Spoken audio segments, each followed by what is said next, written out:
Bonan vesperon, hodiaŭ estas la naŭa tago de defio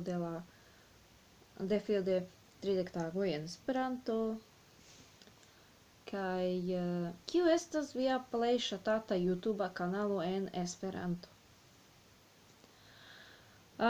Mi havas plurajn plej ŝatatajn esperantajn YouTubajn kanalojn, kiel Exploring Esperanto, Esperanto USA, Chelsea Ray Moses, Evely Kotopo.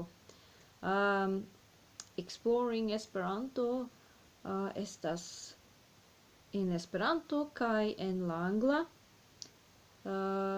kaj ĝi parolas pri la uzado de Esperanto, ĝiaj vortoj, esprimoj, kotopo.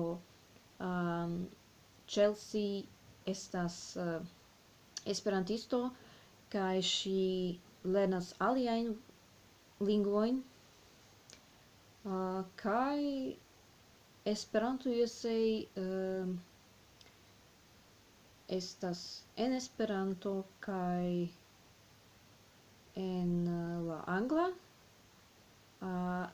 Tiu kanalo parolas pri Esperanto kaj ĝiaj komunumo.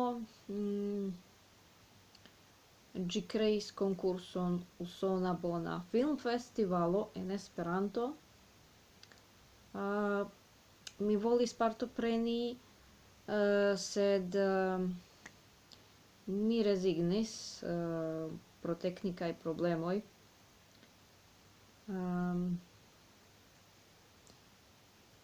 Kaj tiu estas mia plej ŝatata kanaloj.